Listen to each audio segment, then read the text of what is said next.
Okay, welcome to Family Matters for today. We have with us our guests, Andrew and Nones Knox, as they were so affectionately called this week by a mutual friend, Knox and Nones. So welcome to you guys. And our topic tonight is aggression in children, and we're looking at this is part 2 of that, and we had the first part last Wednesday. So what I want to do now is just let's have a prayer to start off with, and then we'll summarise a little bit from what we had last week. So if you just bow your heads and hearts. Heavenly Father, we lift up our evening to you in prayer tonight. We thank you for the blessing of having Andrew and Naomi with us, and to be able to discuss what it means to have aggressive children and how we can deal with that, and how we can work with that, and how we can grow closer in attachment to those children, and not only to children but through our whole families. And we pray that tonight, Heavenly Father, you will help us to grow in attachment and in love toward one another, that you would turn the hearts of the fathers to the children, and the hearts of the children to the fathers, and the hearts of spouses to each other, that you would be glorified in our families. Please be with us this evening. We pray for your wisdom as we discuss this really important topic. We ask this through Jesus Christ. Amen. So last week, thank you for sharing with us. You shared a lot of your own life experiences and how you were dealing with aggression within your own family, and how much stress that was placing on the family group, and then insights that you received from attending Gordon Neufeld's course, and how that's been so really life-changing.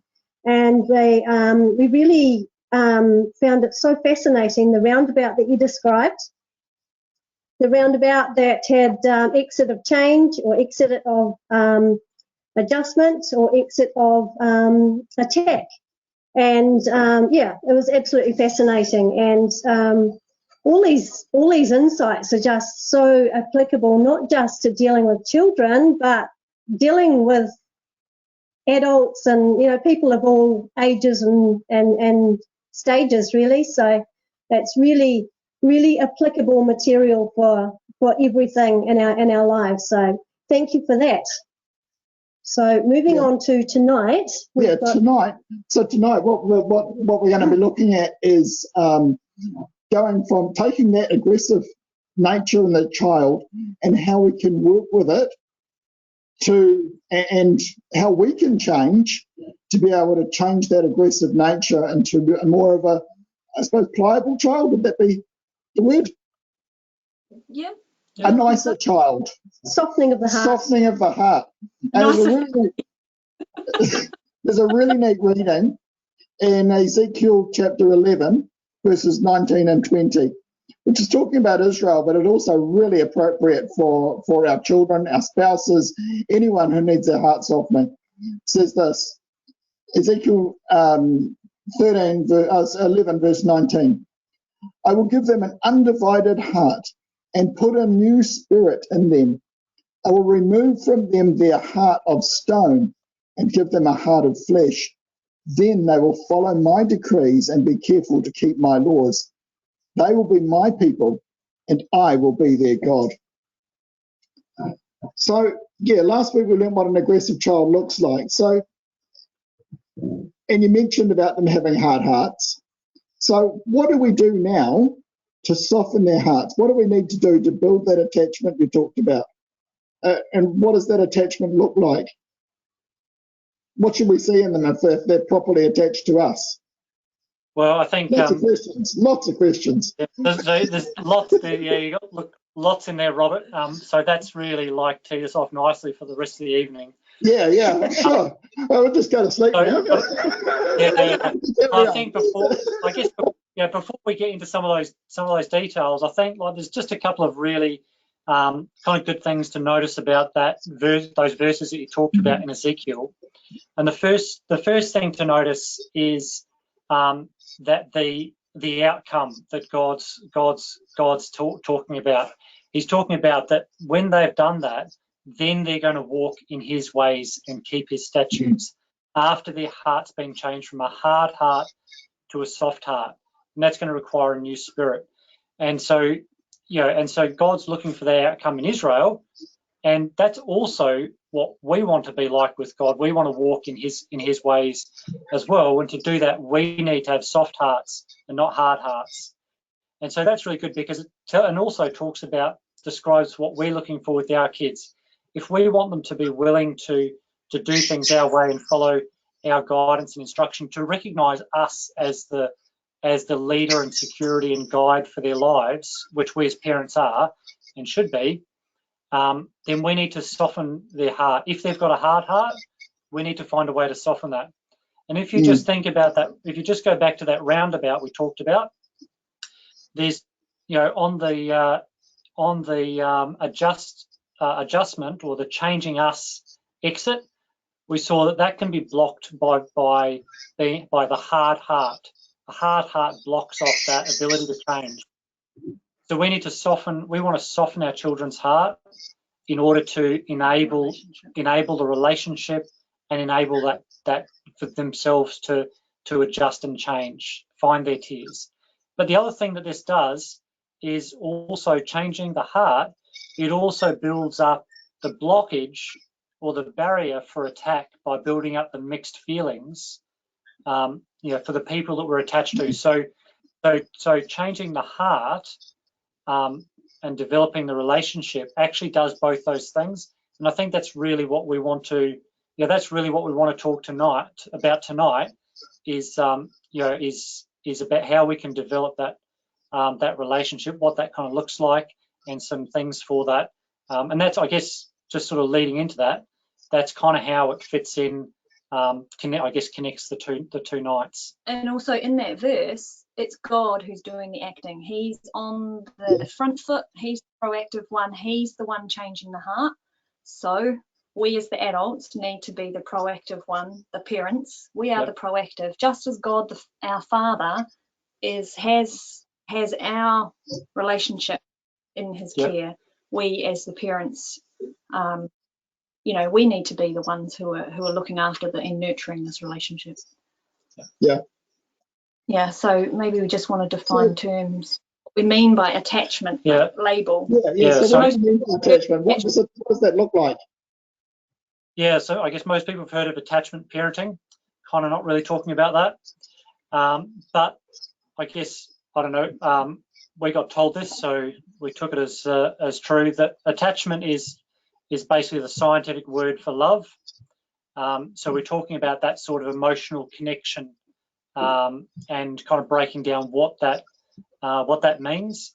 And in particular, when we're talking about attachment, we're not so much talking about our attachment or our love for our children. We're talking about developing their attachment and love for us. Just like God's developing the attachment of Israel to him, it's not a question about his love for them, but about developing their attachment to him. We're wanting to develop the attachment of our children to us. And in doing so, our attachment to them will grow as well. We want to develop that attachment. It's not how much we love them, it's about how much they're attached to us. And part of doing that means that we're looking to help them to be dependent on us, for us to be the leaders and guiders in their life, to be on the front foot, to be in the driving seat or the alpha role, because God has given parents we've got a God-given authority, which is a role and responsibility, and that God-given authority is an authority for us to care for our children, because our children are borrowed. They're on loan from God, but he's given us, while we're looking after them, he's given us an authority over them to care for them, not for other things, but an authority to care. That's what we need to do. Not to dominate, which is what I was really good at. I'm good at controlling, I'm good at dominating. Yep. Boom, boom, boom. And that actually kills attachment. So that was a big thing for me, is that we're given this authority to be the carer, to provide for the needs. Yeah. So when you think just as God said about Israel, I brought you up on eagle's wings, and it was a very gentle, it wasn't I took you out with a whip and a whistle, whatever. But yeah, I brought you out on eagle's wings. I carried you. Exactly. And and like a hen gathering, he's going to gather Jerusalem, and it's very gentle. Yep. So you mentioned, what does it look like when our child is attached to us, or someone is attached to us? Because you can see this generally in your relationship. Well, I see it in my relationship with my spouse. So when a child is attached to their parent, they will look to the parent for guidance. They will seek advice and then listen to that advice. They will share their secrets and open up their innermost thoughts, desires, hurts, feelings, etc., dreams, thing. Then they're also motivated by wanting to do good for that person. And also then when they are hurt, they turn to that person for comfort. So all humans seek attachment, and a child will look for attachment wherever they can find it. That may, if the parents are not a safe place for their heart, they will seek it elsewhere. So the dog, the family pet, the uncle or the aunt, an older sibling, grandparent. But you've got to have a match of that role and the responsibility. The dog, sure, it can be attached to the dog, but it's not going to guide you and give you advice. It's not going to protect you. It's not, it hasn't actually got the ability to be a parent. The uncle may not have the inclination to be a parent to this child, but this child is going to follow this uncle. So if this uncle does, I don't know, whatever, drugs, then toodle off, so's the young child. So they're going to be looking for this bonding, and they're going to find it. And we as parents need to make sure that that attachment is to us, because the attachment actually gives us the power to parent. When your child wants to do what you say, when your child wants to do good by you, when your child looks to you for guidance and they've got that pull, then you have the power to influence them, because what you say, they're going to fully take that on board. I think I wrote it in the spouse thing, is that if Andrew doesn't think that this skirt top combination is working, then I ditch it. My girlfriends might all say it looks fine, but I'm more attached to him than I am to them, so his opinion means a whole lot more than them. So that's kind of a very clear, simple, funny way of showing attachment. And you'll probably recognise it in yourself, that the person that you really listen to will be the person that you are really attached to. And that's obviously what we want on our children. We want our children to go, yeah, sure, I'll go to bed all quiet and calm for you, mummy, because I love to please you. Sounds like every parent's dream. So how do we get there? So that's right. So it is like a dream, or I guess an ideal, or I suppose one of the things to remember is that relationships are not static. You never arrive and go, we've arrived. There's nothing else to do. Like we've reached the destination. Like that, we all know that doesn't. So building attachment is building the relationship, and that is ongoing. And that's ongoing for our entire lives, the entire life of that relationship. So that's for right from infants right through to adult children who have left home. Like that, putting into that relationship never stops. And there's never a time where you go, I don't have to do any more, put any more effort in, it's all good. But there are times when you sit there and go, this is so lovely. Like, there's definitely times where it's better than others. So, it still takes my heart when Josiah says, what were you wanting us to be doing, mummy? Oh, our handwriting. Yes, I'll get my handwriting out. And I'm just like, oh my goodness, like, this is so weird. Like, wonderful.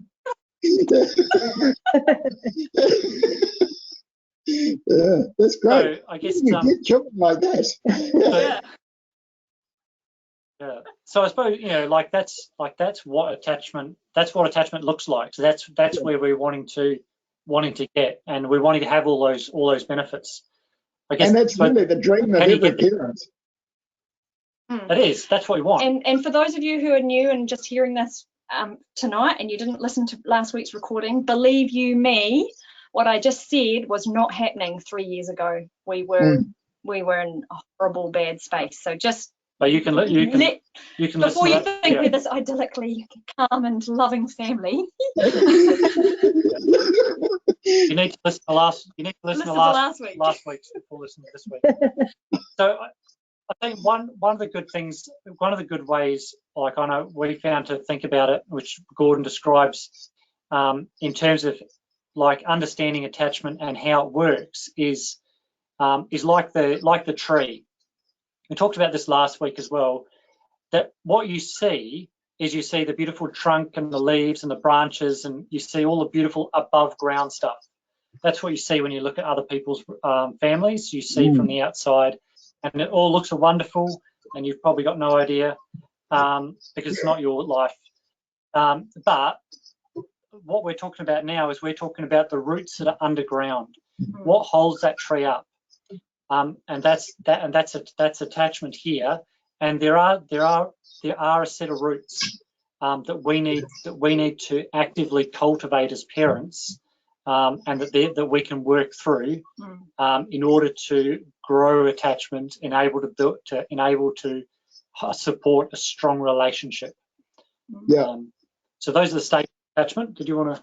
Oh, okay, yeah. So Gordon talks about 6 stages. So you can kind of think, if you've got ground level, each root is coming down, and each one is slightly deeper and therefore more grounding and more effective. Can we just clarify who's So Gordon?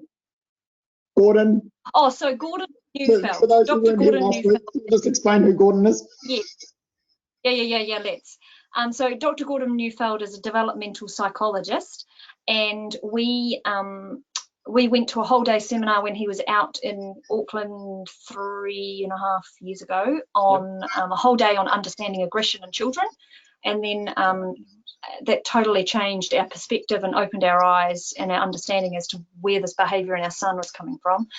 And then we followed up with one of his 8-week parenting courses called Power to Parent. And that's where he really outlined in a lot of detail this attachment for children. So we're giving it to you in a nutshell, but website, and he's on YouTube, and he's written a book, Hold On to Your Kids. So yeah, we can put links in the chat during discussion for those who need them from who missed last week. That would be good. Thank you. So Gordon says there's 6 stages of attachment. The first being the senses, so being in proximity, so being in sight, in touch, in smell, in taste, in hearing of the person that you're trying to get an attachment with. So obviously new couples are always wanting to be together and always touching each other and but also when your baby's born, they're carried a lot. You're feeding them in your arms, whether that's breast or bottle. You're holding them while you're feeding them. You're cuddling them. You're comforting them. You're carrying them everywhere. So much proximity, close proximity. And then you move into sameness. So sameness is imitating or copying, being the same as. So developmentally, once your child is sort of starting to toddle around, they are going to be like mummy. They're going to have their bowl and their wooden spoon while mummy's cooking. They're going to have their plastic lawnmower and be going around the lawns after daddy on the big lawnmower. They're going to be got Teddy changing Teddy's nappy while mummy's changing the sibling's nappy, and all of that mimicking, imitating, copying stuff, being the same as. Then a bit deeper is belonging and loyalty, which is possessive. You belong to me, I belong to you. My mummy makes the best cooking. My daddy's the strongest. Don't you say that my mummy is whatever, to another kid or something. It's that sort of belonging thing. Yeah. So those are kind of the first 3, and they only go so far deep. And then you have significance, which is being of value or being of importance. So obviously we can see our role is you've got to take that, you've got to give that value, and so that they feel that they have a significant contribution, and a significance. They've got a significant. So so it's being interested in what they have to contribute, to say, to do, because they want to know that not just that their contribution is significant, they want to know that they are significant to you. So that's when they feel really, really important, because you gave them the salt and the pepper to carry all the way over to the table and put on the middle of the table. They were contributing, and Mummy trusted me with the salt and the pepper shaker. Or you let them dry the dishes, before they got sick of doing it, and things like that. Yeah. They got to help sort out the socks and match them into pairs, and all of that sort of thing. And then the fifth one is love. So this is your strong feeling. This is the giving of the heart. This is declarations of love. This is love notes. This is love songs. This is drawing hearts on everything. This is what we never got. Not from just. We do now, though. Lots of I love you. I just love you. And it's just so nice. Oh, yeah. And the sixth one is psychological intimacy. There's that for a psychological term. Yeah. Psychological intimacy, which is that opening up, the sharing of the heart. It's being known that. Yeah. It's the knowing, the genuine knowing. That I know this, that we know each other. We know each other's secrets. We know who each other really are. Yeah. It's that kind of intimate intellectual connection. Yeah. That you feel like somebody really knows who you are, not just maybe who you appear to be. And that's the deepest level of attachment and connection. So much more than just talking about the weather. Oh yes, much more than that.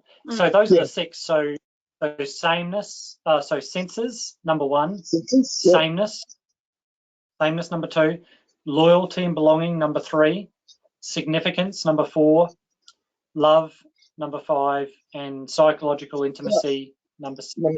You can look it up online. I've only got 5 on each hand, so you can look those up online. So I guess one of the important things about that actually is that they do happen in that order. They naturally happen in that order for children. So if you never read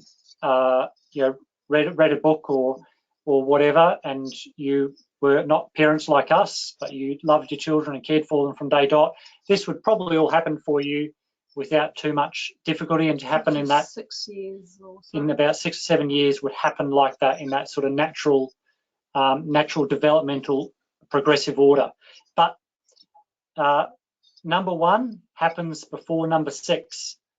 If you try and get things out of order, then you will end up with problems. So you've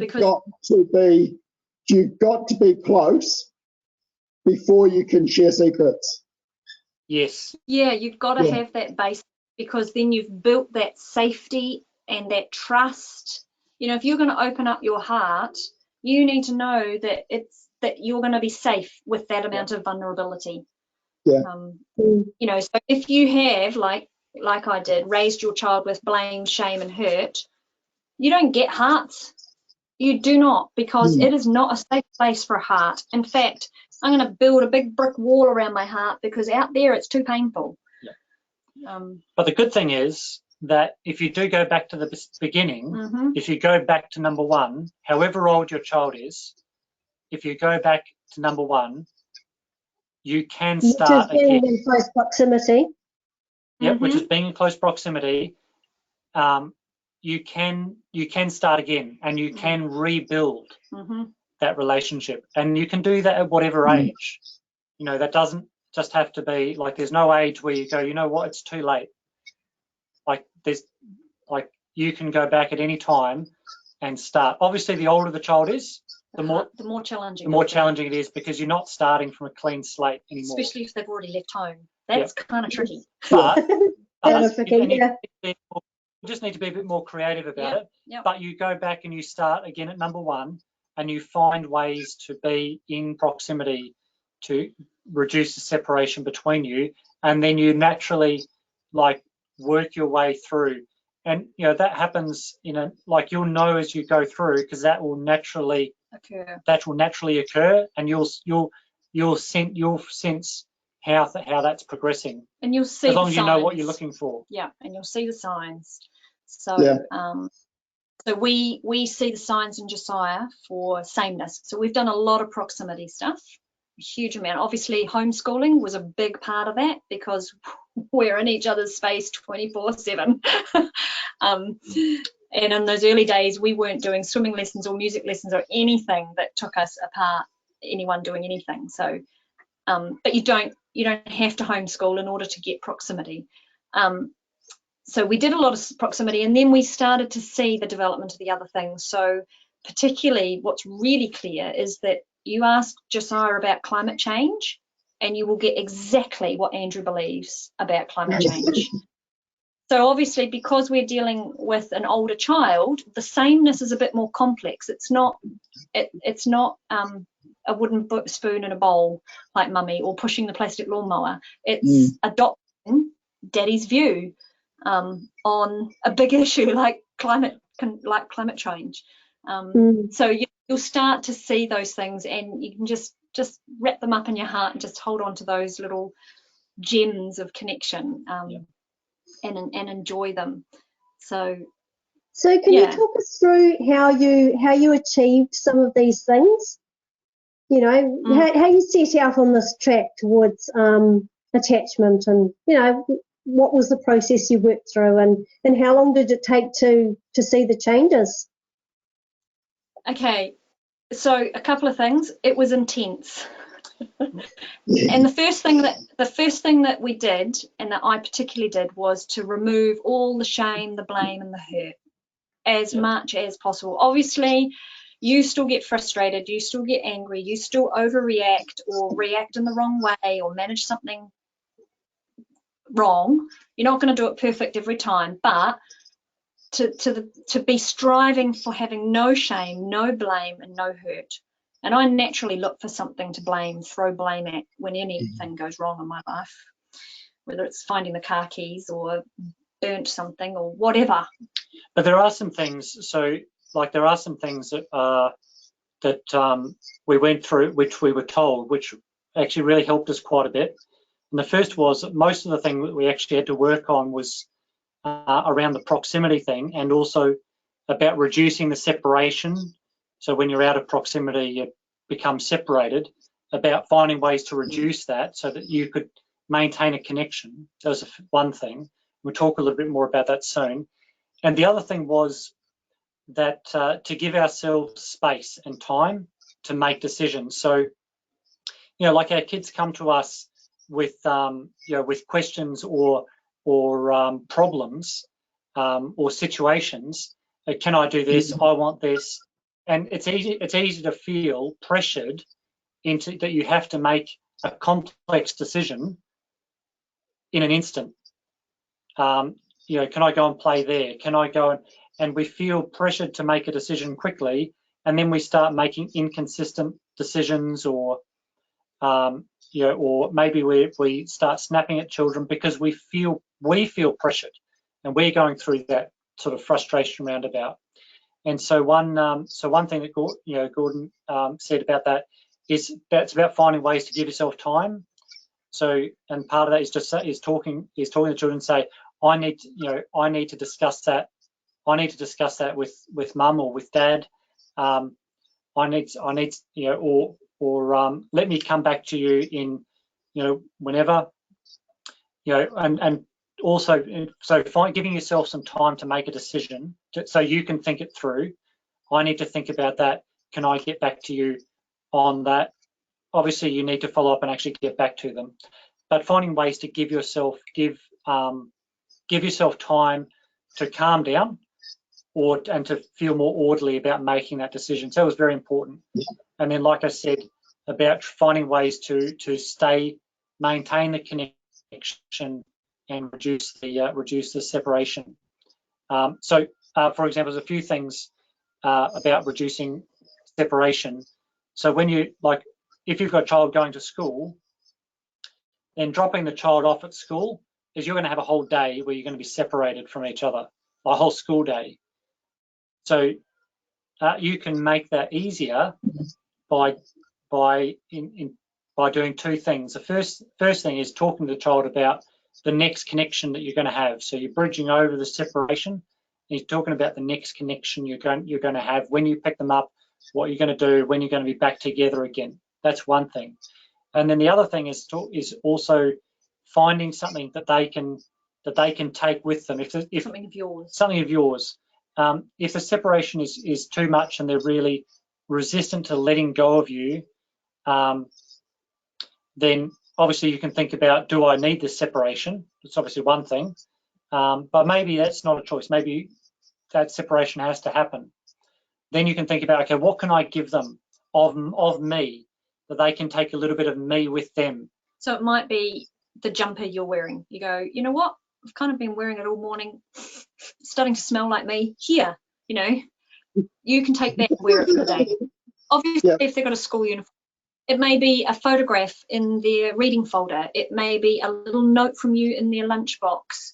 It may be something that's got a photo in it, like a locket or a bracelet or something that's got a photo of you and them in it together, or a photo they can put on their desk. I guess it depends whether you're getting like major aggression at school, in which case the school are going to be on board with anything you implement because they're trying to deal with this child. So if having a photo of you on their desk works, or laminated onto their drink bottle or something, so that they've got a little bit of a connection there with you. They've got something of you to hold on to when they cannot hold on to you.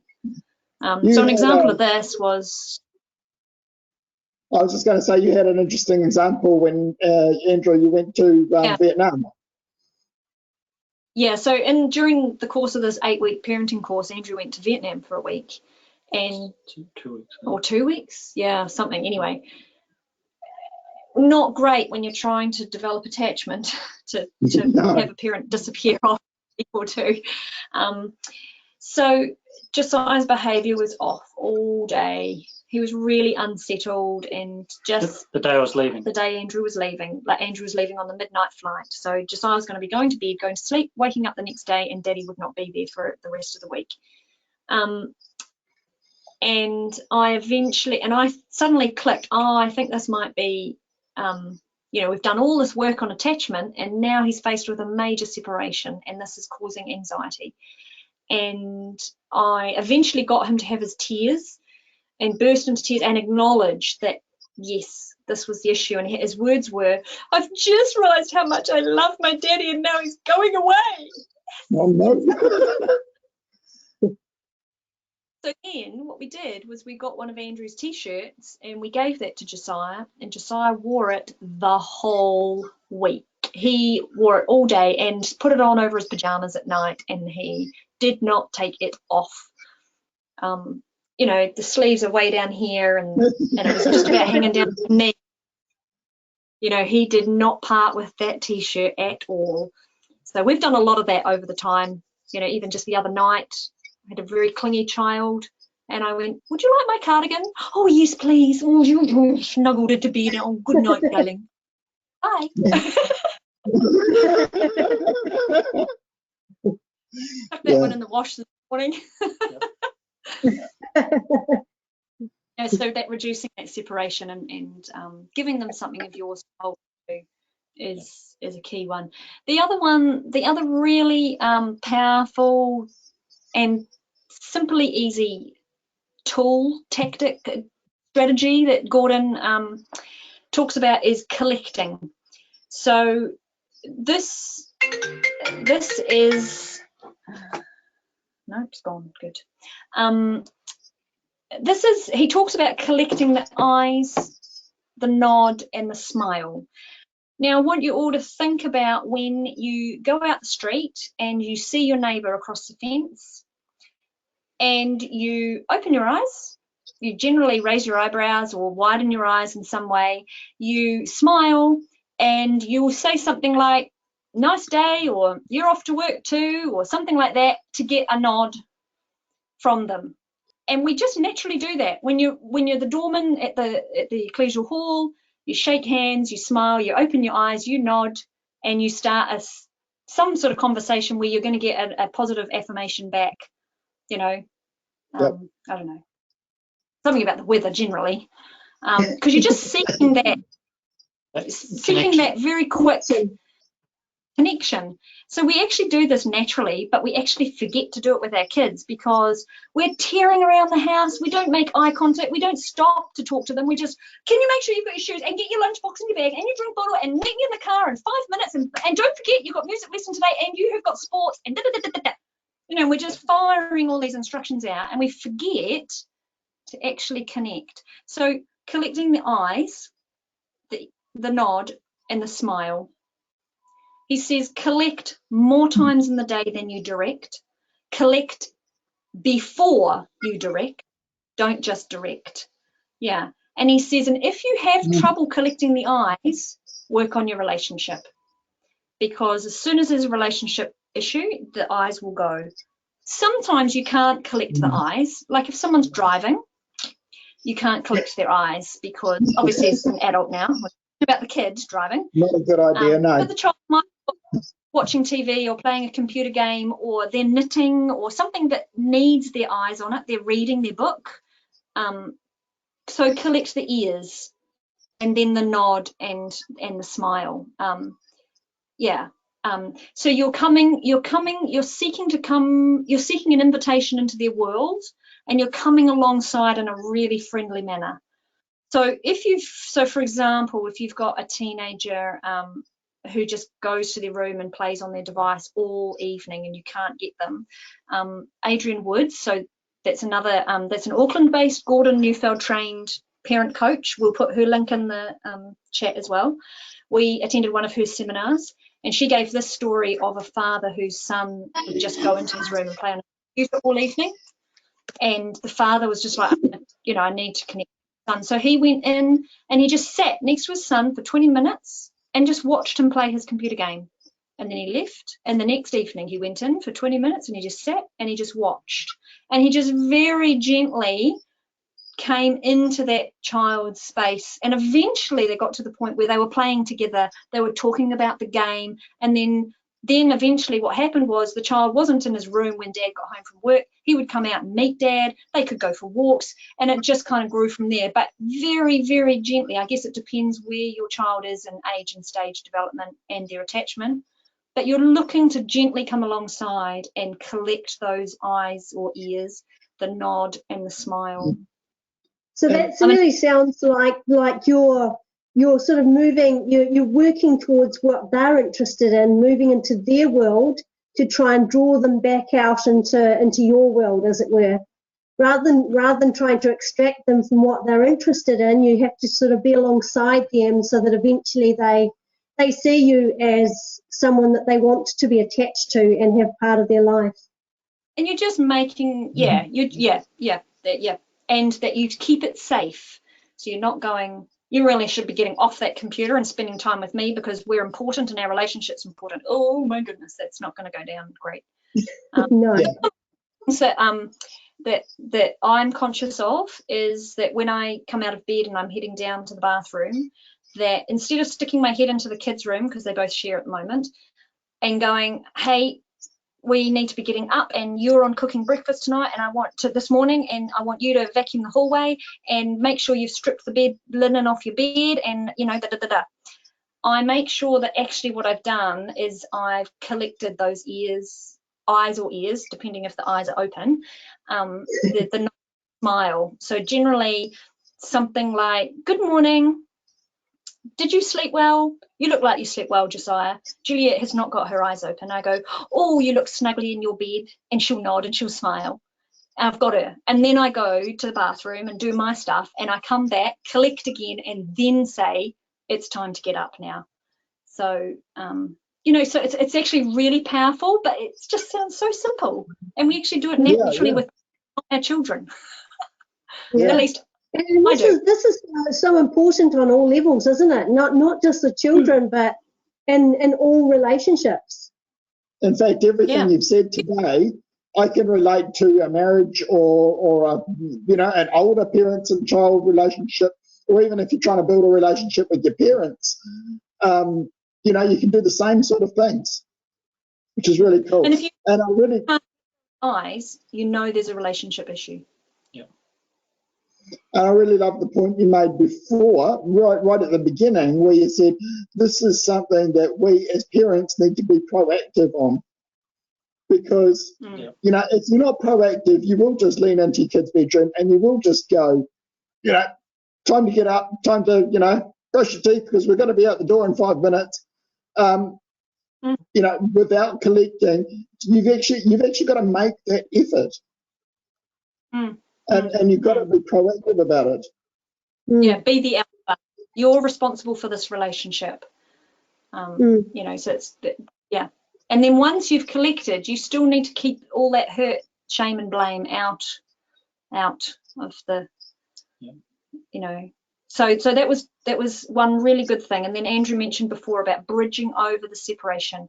There can be anything that comes into the relationship that divides. So that's obviously physical separation, but it can also be discipline or punishment. It can actually be anger and frustration from either party. That divides the relationship. It could be shortcomings and failures, like your child has let you down. There's trust broken. But you want to bridge over any of those things. I'll talk a bit more about that. So just before we turn over to any further questions or discussion, can you just tell us a little bit about alpha parenting? Well, that is definitely a whole nother discussion. Actually, Adrienne Woods is that's kind of her main area of interest, is alpha, the alpha child. So obviously, you know, all children are different and some have different tendencies. One of the things that we found is that taking responsibility for the relationship with our children meant that we needed to be on the front foot, and actually find a lot of problems are no longer problems if you're proactive and on the front foot about them, which we weren't particularly.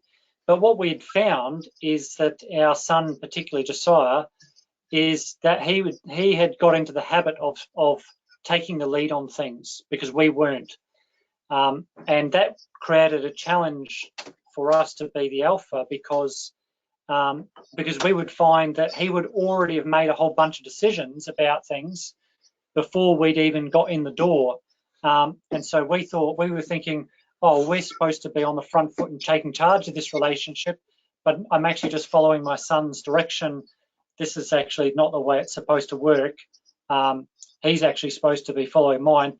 How do we change this? How do we change this dynamic? And so there are a couple of things that we need to do. Firstly, actually, I needed for myself, particularly when I was coming home from work, is I needed to already know before I stepped through that door. I needed to be basically saying what I was going to do with Josiah as soon as I stepped through the door, so it didn't have a chance. Because once you're on the back foot, it's really hard. So I needed to, you know, and then the same, and we needed to try and create that space. The other thing is sometimes you do find yourself on the back foot.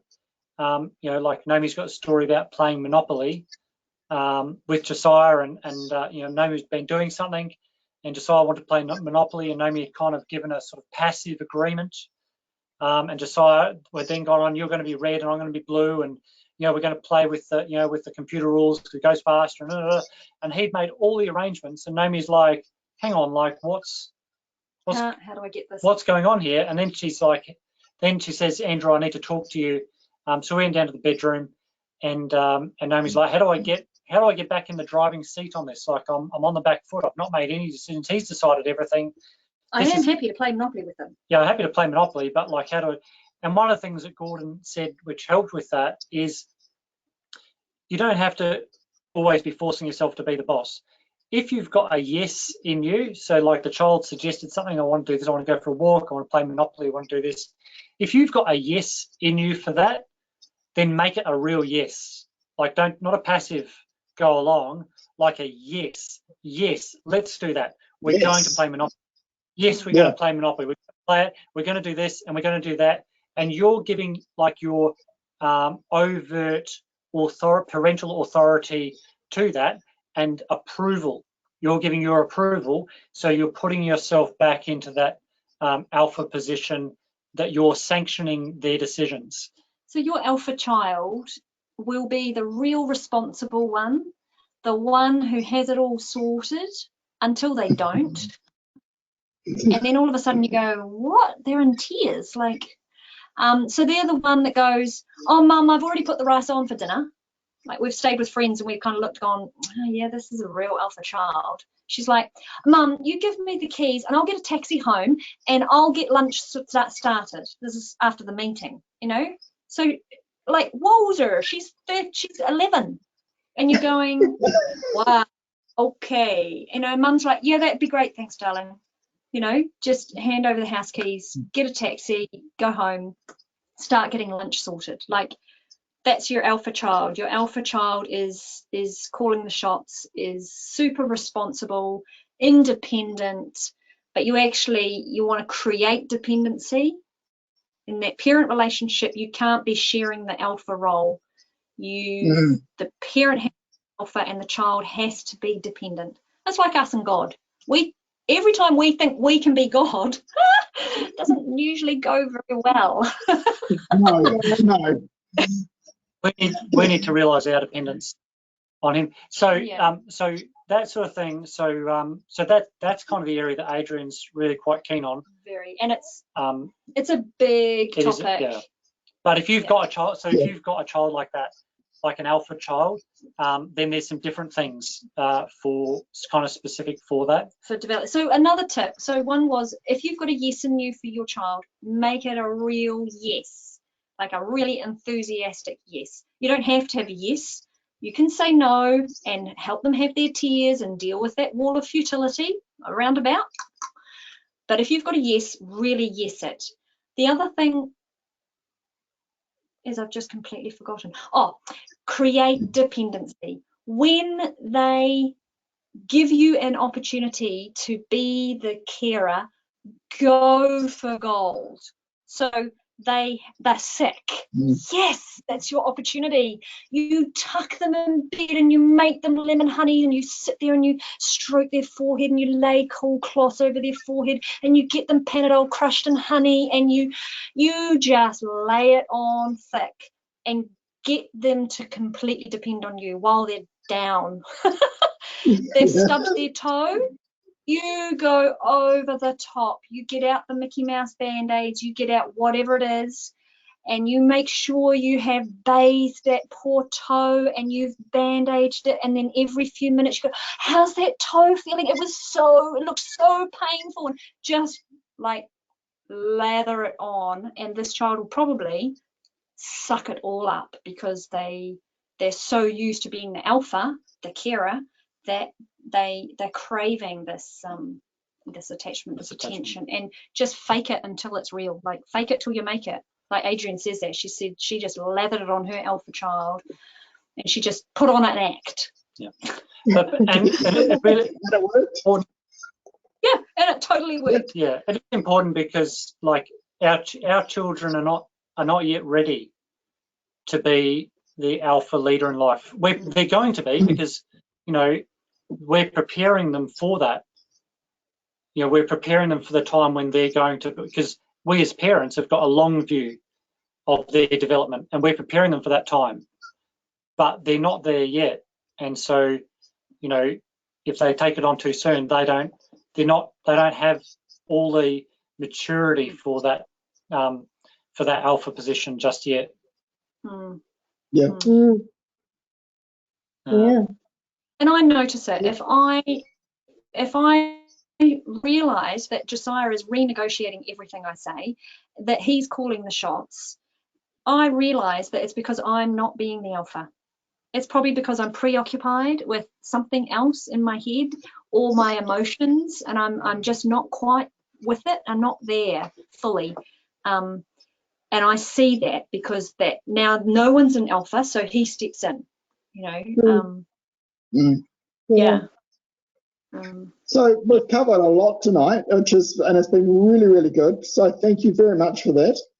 I mean, we've covered what it looks like to be attached to, or for your child to be attached to you. We've looked at strategies for attaching. We've looked at the stages of attachment. It's been really good, and now just now looking at what happens if your child is an alpha child who wants to run and organise everything.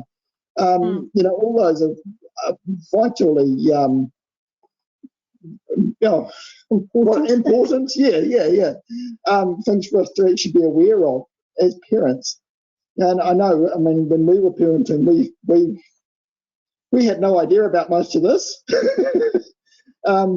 But it's good to be able to, it's been good for us even just to hear that, and to be able to, with older children even, to be able to put some of that into practice. It's been fantastic. So thank you so much. Yeah, collecting and bridging, and that's kind of like the bookends, and everything else you do is relationship building stuff. So spending time with your child, chatting to them, asking them what didn't work for you today, or what worked really well for you today. I noticed you felt a bit unsettled during X, Y, or Z. All of that, playing games with them, going on walks with them, doing things, entering into their world, is all between collecting and bridging. Yeah. So for Josiah, like I mentioned last week, in that first year of homeschooling, we just really did home. We didn't do any schooling. I played hours of Monopoly, hours and hours of it with Josiah. I also got into Minecraft. Now, I'm sure there's a lot of you going, what? Laughing at me. I actually really enjoy it now. But this was something he really enjoyed, and I just felt like this ogre saying, you've got to get off, and there's your timer gone, and if you're not going to get off, you lose it for the next day. I suddenly went, you know what, I'm going to see what is so good about this, and I'm going to validate him. My goodness, his face when I said to him, all right, give me an iPad, get me that book of Minecraft you've got. Okay, Josiah, sit here, teach me how to play. He just blossomed. It was like, I was interested in something he was passionate about. And he just was so cool. My mum plays Minecraft with me. Whoa. And then I just got hooked, because you can put in all the windows and you don't like them, so you can just smash them all and put in pink ones. Woo! No. My mum spent all of Saturday morning on Minecraft. Whoa! He's telling the whole neighbourhood. It's trying to create that sameness and validating them and their interests. All of that happens between collecting and bridging any separations and dividing. So and that's and I guess what we're doing is we're trying to, we as a parents, we're trying to create the environment where that relationship can grow. It's not something that we can easily directly fix. It's not a building that we can construct. It's a plant that we need to allow to grow, nurture and care for. And what we can do is we can care for the environment that will allow the attachment to naturally grow. Put in the good soil. Put in the good soil and all those things. Do those, work on those the collecting and the bridging, and allowing for frustration. Allowing for all those things. No hurt, no blame. And particularly removing blame and shame and hurt from our interactions, and creating that environment for the attachment to grow, because we're wanting to draw the children, our children, out from just being interested in their childish things, to learn from us, to take on our values, to take on our thoughts, to discover what we think is important. To discover like a whole new world that we know about, but they don't, and so that we can share that with them. But to be able to do that, we need to safe. make it safe for them. And if it's not, then we need to spend a bit of time with them in order for them to come out with us. So another, the alpha thing was also, Gordon's big on you as the parent, or us as the parents, being our child's answer, being the solution to all their problems. So they come to you and say, I'm struggling with my math, I'm struggling with my homework, I'm struggling with this child at school, I've been offered drugs and actually I'm struggling now with that, I'm struggling with cutting myself, I'm struggling with, you know, whatever, on the full spectrum. When they disclose that to us, we don't ever say, I don't know how to deal with that, I can't cope with that, oh my goodness, don't tell me you're thinking about committing suicide, I can't handle that. You comfort and you go, I will find a solution, we will work this through, we can do this, thank you for sharing it with me, let's deal with it, let's do it. The math homework, you can go, darling, let's sit down together and do that right now together, I can help with that. The cutting, you may try and give yourself a bit of space, give yourself some time, comfort. Once they're then gone, then you get on the internet and you find out the answer, you contact the specialist, you do that, you are the providing the solution, you know. And I'm just starting to be really aware about that with Juliet's skin, because I really actually have no idea what to do, but I'm trying to say to her, right, this is what we're going to do, we're going to do X, Y or Z, and we do that in that order, rather than what do you think's caused this flare up.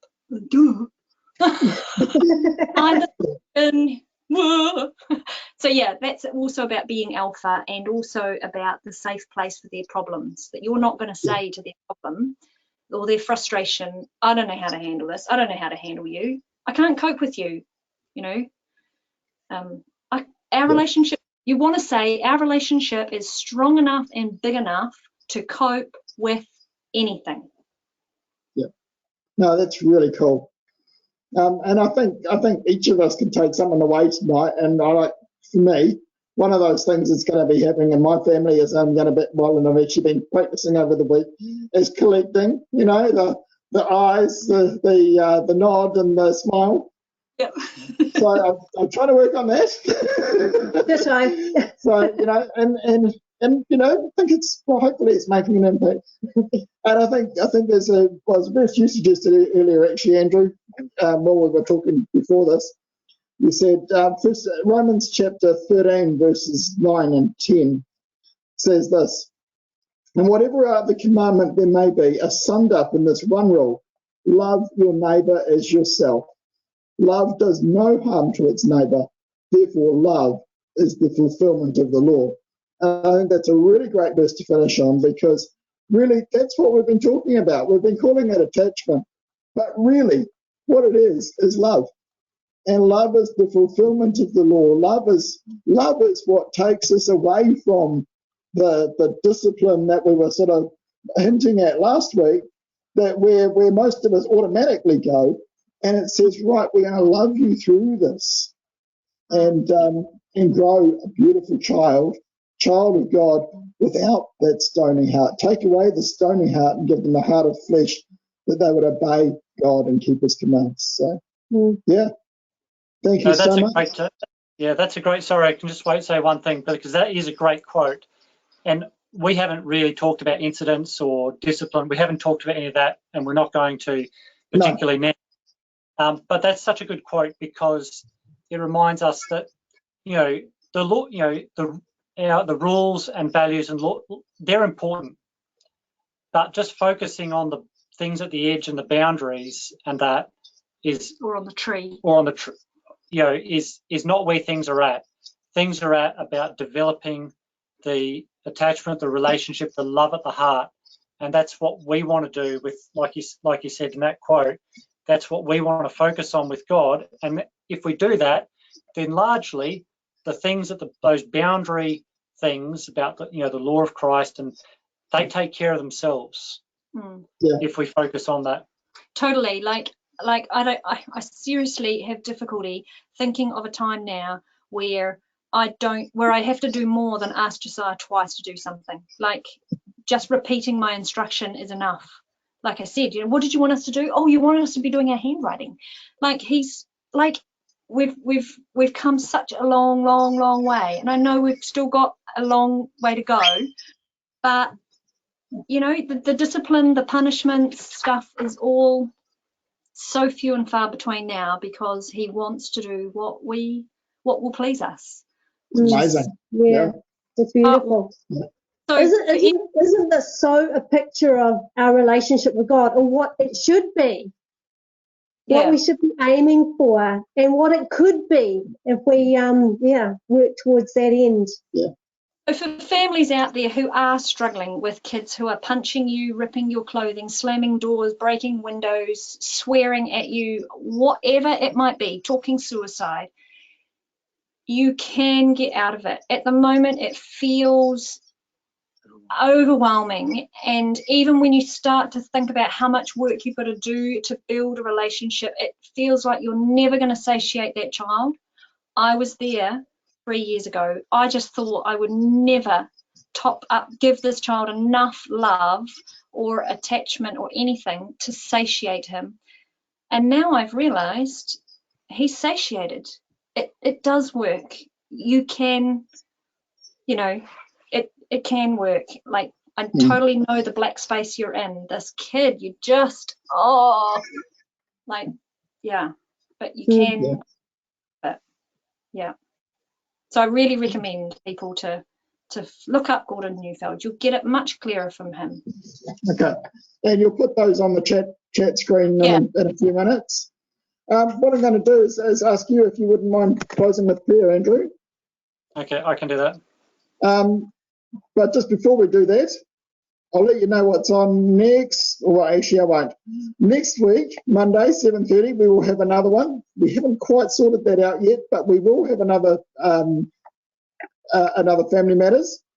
Now, if you want to get the reminders about Family Matters, I sent it out to a few people this week. If you didn't get it and you'd like it, please email me.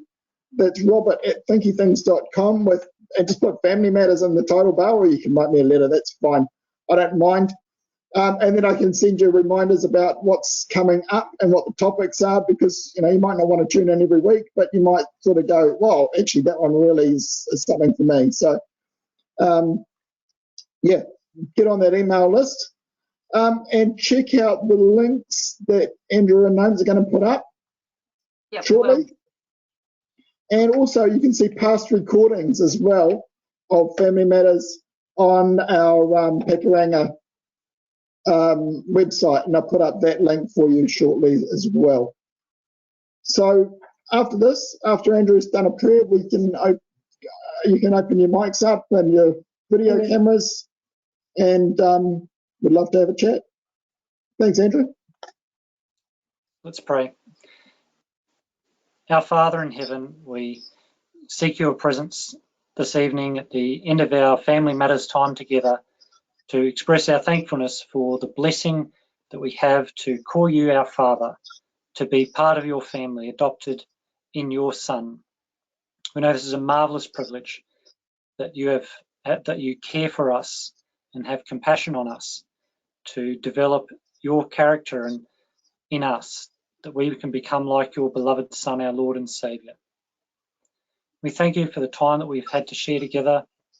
And we pray that your angels will care for each of us, and that you will care for our families and their loved ones, and that you help us as parents to develop the love and attachment and devotion of our children and their dependence on us, so that we can teach our children to love you and to value you and to pass on our values to them, so that they can become your children as well, and we can give them back to you.